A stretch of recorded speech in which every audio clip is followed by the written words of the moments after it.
Passemos à segunda fase. Vamos resolver as perguntas de resposta aberta do teste intermédio de março de 2012. A primeira pergunta, temos uma turma constituída por 14 raparigas e 10 rapazes. Os alunos da turma vão se dispor em duas filas para tirarem a fotografia. Os rapazes ficam na fila da frente, as raparigas ficam na fila de trás, ficando a delegada numa das extremidades e a subdelegada na outra.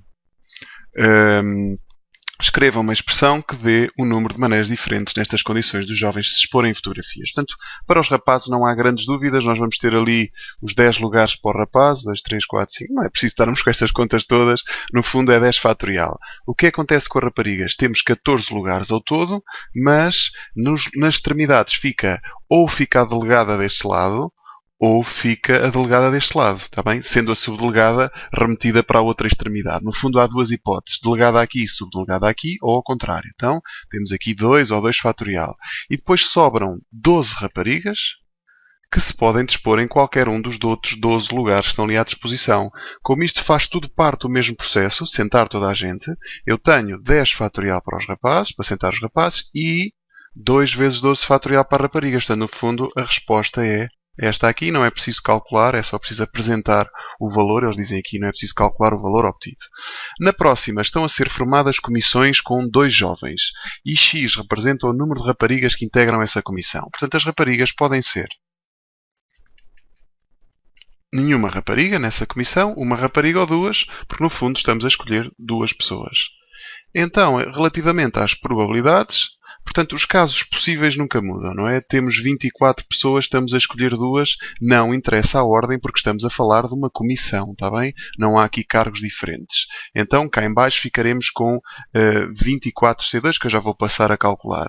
Aliás, até vou transportar esta informação para o Coral Painter, para não perder essa informação. Portanto, 0, 1 e 2. Os casos possíveis serão 24C2, que eu vou já aproveitar para calcular. 24C2. Probabilidade. 24C2, que dá igual a 276. E depois, portanto, será tudo sobre 276. Para o caso do x igual a 0, não queremos que nenhuma rapariga faça parte da comissão. Então serão 2 rapazes. Os rapazes são 10. Estamos a escolher 2. Estes serão os favoráveis para aquela situação. 10C2, também se calcula no instante. 10C2, creio que dá 45. Exatamente, 45. Depois, para o x igual a 1, os favoráveis é uma rapariga e um rapaz. 10C1 vezes 14C1. Isto obrigatoriamente terá que dar 140. Porquê? Porque 10C1 dá 10 e 14C1 dá 14. E para o x igual a 2 são 2 raparigas. Elas são 14 ao todo. Estamos a escolher 2. No fundo, isto vai dar 14C2. C2, que dá 91. Aliás, se vocês somarem estes valores todos, o 91 com o 140, só para vermos isto está bem, tem que dar os 276. Com os 140 e com os 45, vai dar igual a 276. Agora é só fazer a fração irredutível para cada um destes casos. Para o x igual a 0 dá 45 fração 276, que dá 15 em 92. Eles queriam o resultado sobre a forma de fração irredutível. Para o outro dá 140 fração 276. Agora é só fazer os casos favoráveis sobre os casos possíveis. 35 em 69. 35 em 69. E finalmente o último caso é 91 fração 276, que vai dar 91 em 276. Este não dá para simplificar mais.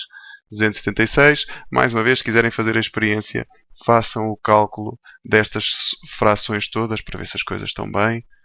Mais 35 fração 69 e mais 91 fração 276. Isto tem que dar 1.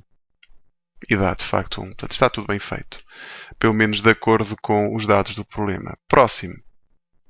Dão-nos esta função aqui e pedem para resolver de acordo com esta função f para resolver esta equação. Portanto, no fundo é 2 mais logaritmo na base 3 de x maior do que aquilo. Eu vou aproveitar o Coral Painter uma vez mais. Apagar isto. Então, 2 mais logaritmo na base 3 de x maior ou igual do que 4 mais logaritmo na base 3 de x menos 8. Normalmente, uma inequação, devemos primeiro calcular o domínio dessa mesma inequação. Numa inequação com logaritmos, recordem que é a primeira coisa que se deve fazer. O x tem que ser maior do que 0 e o x menos 8 tem que ser maior do que 0. Portanto, daqui dá x maior do que 8. Se for intersetar os dois conjuntos, maior do que 8 e maior do que 0 dá, no fundo, maior do que 8. Portanto, desde 8 até mais infinito. Aberto, claro está. E agora já estamos em condições de resolver esta equação. Aqui há várias maneiras diferentes de fazer isto. Uma poderá, por exemplo, passar por... Porque eu só posso eliminar os logaritmos se tiver logaritmo na base 3 sozinho de um lado e logaritmo na base 3 sozinho do outro. Então eu posso escrever, por exemplo, o 2 como logaritmo na base 3 de 3 ao quadrado. Está bem? Não é a única solução, não é a única maneira de resolver isto. E vou fazer o mesmo com o 4. Logaritmo na base 3, 3 à quarta. Porquê? Porque eu agora já posso juntar estes logaritmos num só. 3 ao quadrado dá 9. 3 à quarta dá 81. Então, no fundo, quando eu tenho a soma de dois logaritmos, fica um logaritmo só e multiplicam-se estas expressões. E aqui maior ou igual do que logaritmo na base 3 de 81 a multiplicar por x menos 8. E agora sim, posso eliminar os logaritmos. As desigualdades não trocam. Porquê? Porque a base do logaritmo é maior do que 1. Está bem? Se não, se fosse, por exemplo, logaritmo na base 1/3, então aí convinha trocar a base. Aqui fica 81x menos 8 vezes 81. Já vamos ver quanto é que isto dá. 8 vezes 81. 172. Não. Tem nada a ver. 648. E agora eu vou passar a isolar o x maior ou igual do que 648. E agora 9 menos 81 dá menos 72. Maior ou igual do que menos 648. E para acabar só falta mesmo passar aquele menos 72 para aquele lado a dividir. E quando dividimos ou multiplicamos por um número negativo, a desigualdade tem que rodar. E vamos ver quanto é que dá 648 fração 72. Vai dar 9. Portanto, x é menor ou igual do que 9. Portanto, a minha solução dá menor ou igual do que 9. E o meu domínio é maior do que 8. Portanto, a solução final dá desde 8 aberto até 9 fechado. Portanto, a solução será 8 aberto até 9 fechado, porque tivemos que intersetar o domínio com a solução. Próxima, queremos calcular para aquela função 2 mais logaritmo na base 3 de x, calcular esta expressão. Portanto, isto no fundo é igual a 2 mais logaritmo na base 3 de 36 elevado a 1000 menos 2 mais logaritmo na base 3 de 4 elevado a 1000. Ora, estes dois aqui vão cortar e eu no fundo vou ficar com logaritmo na base 3 de 36 elevado a 1000 menos logaritmo na base 3 de 4 elevado a 1000. Ora, quando eu tenho... Aqui tenho várias opções possíveis, mas eu, por exemplo, vou aproveitar já que eles estão a subtrair e vou dividir estes valores. Fica 36 elevado a 1000 sobre 4 elevado a 1000. E agora, como tem o mesmo expoente, posso juntar numa fração só. 36 a dividir por 4, tudo elevado a 1000. Vou passar este 1000 para trás e o 36 a dividir por 4 dá 9. Logaritmo na base 3 de 9 é 2. Está bem? Porquê? Porque o 9 é 3 ao quadrado. Eu podia passar este 2 também para fora. Portanto, isto no fundo vai dar 1000 vezes 2, que dá 2000. Tá? Está feito. Próximo. Mostrar que, considerando esta função g de x igual a x mais f de x, ou seja, no fundo, x mais 2 mais logaritmo na base 3 de x, mostrar que existe um ponto pertencente ao intervalo desde 1 até 3, de tal maneira que o g de c é igual a 5. Este é, ao contrário, existe pelo menos 1. Isto tem muito a ver com o teorema de Bolzano. Está bem? Portanto, o que é que nós precisávamos de fazer aqui para resolver corretamente esta questão? Precisávamos de calcular o g de 1 e o g de 3. Ok? O g de 1 é 1 mais f de 1, ou seja, 1 mais 2 mais logaritmo na base 3 de 1. Isto vai dar 3, está bem? Porque o logaritmo na base 3 de 1 é 0. E o outro dá 3 3 mais f de 3. Ou seja, 3 mais 2 mais logaritmo na base 3 de 3. Logaritmo na base 3 de 3 dá 1, isto dá 6. Agora o que é que precisávamos dizer? Como g é contínua, e aqui convém que seja no intervalo fechado, desde 1 até 3, e 5 está entre o g de 1 e o g de 3, logo, eu vou meter assim, mas vocês escrevam tudo, está bem? Teorema de Bolzano-Cauchy, existe pelo menos um ponto no intervalo de 1 até 3, um ponto C, ou um valor C, existe um valor C no intervalo desde 1 até 3, tal que g de C é igual a 5. Se vocês não colocassem esta frase que está relacionada com o teorema de Bolzano-Cauchy, não tinham a cotação completa na pergunta, está bem? Não basta só calcular os valores da função nas extremidades daquele intervalo, isso não é suficiente. Isto funciona quer nos testes intermédios, quer nos vossos testes também. Os vossos professores, os critérios de correção que utilizam neste tipo de perguntas são sempre estes. Vamos à pergunta 3. Uma pergunta no contexto real, em que eles dão aqui o número de infectados, o número de frangos infectados a partir de um determinado dia, é dado por isto, e depois eles dizem assim, na 3.1, o X, digo já que é os dias, não é? No instante em que o vírus foi detectado, já existiam frangos infectados. Passados alguns dias, o número de frangos infectados era 10 vezes maior. Quantos dias tinham passado? Portanto, a primeira coisa que eu preciso aqui de saber é calcular quantos frangos é que havia infectados logo no início. Portanto, no fundo, calcular o f de 0, que dá 200 sobre 1 mais 3 vezes 2 elevado a 3. Portanto, isto no fundo dá 200 sobre 1 mais 3 vezes 8, que dá 200 a dividir por 25, que dá 8. Já vou confirmar este resultado. Portanto, no fundo, quando foi detectado o vírus, já havia 8 frangos infectados. Agora nós queremos saber quantos dias é que passaram para o número de frangos infectados ser 10 vezes maior do que isto. Portanto, no fundo, é igualar esta função toda a 80. Tá? Então é isso que eu vou resolver agora. Vou aproveitar o Corel Painter também para resolver isto. Só confirmar aqui o 200 sobre 25, para que não hajam dúvidas nenhumas. Dá 8. E agora vamos calcular. Igualamos esta função toda, 2 ao cubo menos 0,1x, igualamos isto a 80.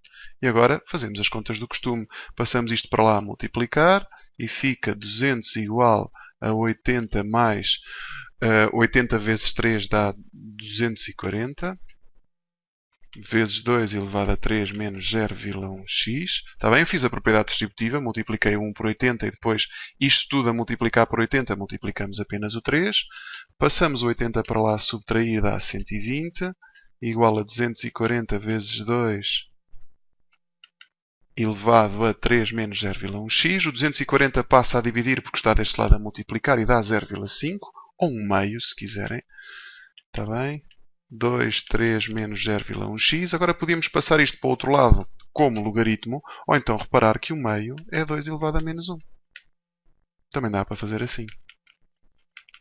E agora podemos cortar as bases e fica menos 1 igual a 3 menos 0,1x, ou seja, menos 4 igual a menos 0,1x. Finalmente, se passarem menos 0,1 para lá a dividir, dá 40 igual a x. Portanto, quantos dias é que tinham de passar de modo que os frangos infectados fossem 10 vezes maior do que no primeiro dia? Seria 40 dias. E agora, uma pergunta mais a ver com probabilidades, e depois vamos terminar aqui com umas assíntotas. Portanto, para tentar verificar se um frango está infectado, o veterinário aplica um teste que dá positivo ou negativo. Quando o frango está infectado, a probabilidade do teste dar positivo, ou seja, do teste dar um resultado certo, é 96%. Quando um frango não está infectado, a probabilidade do teste dar negativo é 90%. Eu vou já aproveitar para fazer aqui um diagrama com esta informação toda. Portanto, apagando isto, o frango pode estar infectado ou bom, ou não infectado. Pronto, vamos ter assim, não infectado. E o teste pode dar positivo ou negativo. Positivo ou negativo. Quando ele está infectado, a probabilidade do teste dar positivo é 0,96. Então dar negativo é 0,04.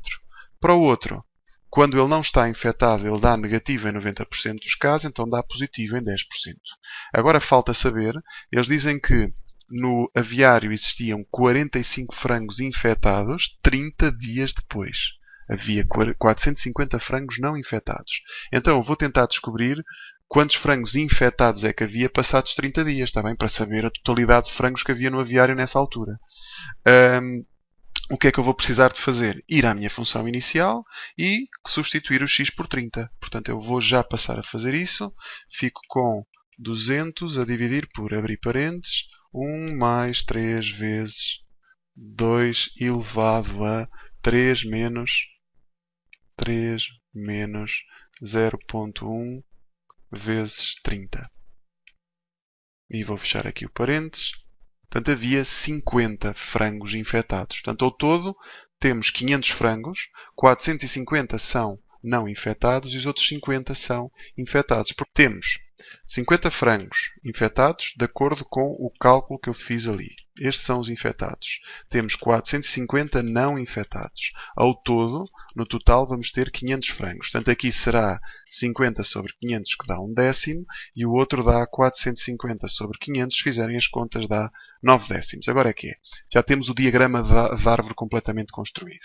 Agora, sabe-se que o teste deu negativo. Qual é a probabilidade do frango não estar infectado? Portanto, no fundo, o que eu quero calcular é a probabilidade do frango não estar infectado, sabendo que o teste deu negativo. Portanto, no fundo, é não infectado interseção com negativo sobre a probabilidade do teste estar negativo. Não infectado e negativo é 9/10 vezes 0,9. E a probabilidade de dar negativo, temos dois caminhos possíveis. 1/10 vezes 0,04 mais 9/10 vezes 0,9. Portanto, agora podemos fazer estas contitas e está resolvida a questão. Portanto, vou ver quanto é que dá em cima. Em cima devia dar 0,81. Vamos lá ver se dá isso. 0,9 vezes 9 a dividir por 10. 0,81. Em baixo está um número ligeiramente superior. 0,81 mais aquilo que falta. 1 a dividir por 10 vezes 0,04. Portanto, isto dá 0,814. 0,814. Com quantas casas decimais é que eles querem? Arredondado às milésimas. Portanto, vamos arredondar este resultado às milésimas. Ou seja, 81 é normal porque isto deve dar mesmo muito próximo de 1. 0,81 a dividir por 0,814. 0,995. Porque estes valores estão muito próximos, por isso é que eu cheguei a essa conclusão. 0,995. Portanto, a probabilidade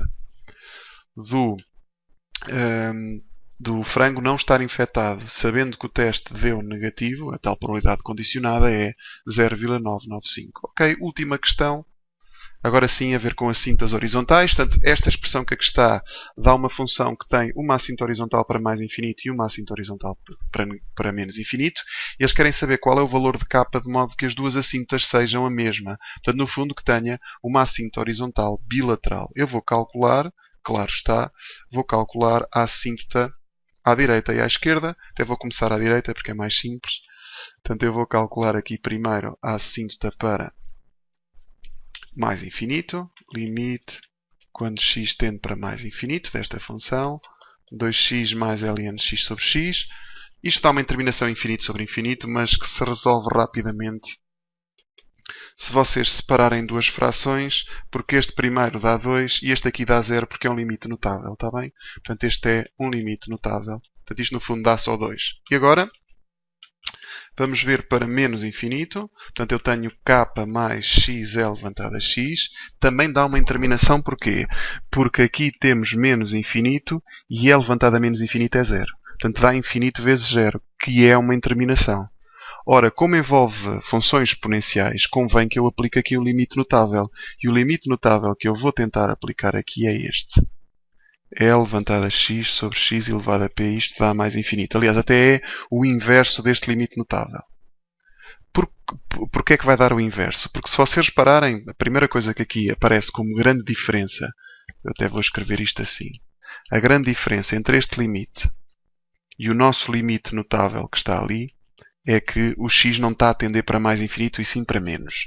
E a única maneira que eu tenho de mexer nesta expressão aqui de baixo é utilizando uma mudança de variável. E a mudança que me vai permitir passar de menos infinito para mais infinito é uma mudança muito simples. Eu só quero trocar de sinal, então chamo ao y menos x. Então, no fundo, fico com k mais limite quando o y converge para mais infinito. Porquê? Se o x vai para menos, o y vai para menos menos infinito. Aqui ficamos com menos y, porque o x é menos y, e é levantado a menos y. E agora, lembrem-se das propriedades das exponenciais com potência negativa. Eu passo isto para baixo. E no fundo tenho o inverso deste limite notável, está bem? Se este dá mais infinito, o invertido vai dar zero. Este menos até pode passar para trás do limite, não está aqui a fazer nada. Portanto, isto no fundo é o inverso do limite notável, que dá k menos zero, que é k. Então, para as assintas serem iguais, o k tem que ser igual a 2, obrigatoriamente. Está bem? A resposta seria essa, pois no final escreviam para que exista uma única assinta horizontal, k teria de ser igual a 2. E está feito. Portanto, esta dava algum trabalho, justamente por causa da mudança de variável, mas há aqui duas dicas que eu considero importantes na resolução de um exercício deste género. Primeiro, vejam se estão perante uma interminação. Se essa interminação envolver funções logarítmicas, funções exponenciais ou até mais tarde senos e cossenos e tangentes, normalmente o que se aplica são os limites notáveis. E então vocês vão aos limites notáveis ver qual deles é que se assemelha mais à expressão que está ali. Nós aqui tínhamos duas hipóteses. Ou este, que é o x a tender para zero, que não me parece que tenha grande coisa a ver com esta expressão aqui. Portanto, eu eliminei logo esta hipótese. Ou então esta segunda. Depois, o que é que aconteceu nesta situação? Que é aquilo que não é desejado. O limite notável tende para um valor e o nosso limite, aquilo que nós estamos a calcular, tende para outro. Então aí não há outra hipótese. Temos que fazer mudanças de variável. E eu, no vídeo de mudanças de variável e de limites notáveis, eu descrevo as três situações que costumam aparecer. São só três. Aliás, eu não conheço outras. Ou é mudar de mais infinito para menos infinito, como aconteceu aqui, ou é mudar de um valor para zero, ou então de zero para mais infinito, ou de mais infinito para zero. Portanto, no fundo, eu dividi-as em três grupos, porque há duas que se assemelham, praticamente a mudança é a mesma, e eu introduzi exemplos com isso. Portanto, eu sei que esta parte é delicada e que no início custa um pouco, mas vocês não desistam dos limites notáveis, porque a partir do momento em que vocês dominarem os limites notáveis, têm praticamente a parte de funções arrumada, porque é sem dúvida a parte mais delicada da matéria do 12º ano. Espero que tenham gostado desta aula. Até breve.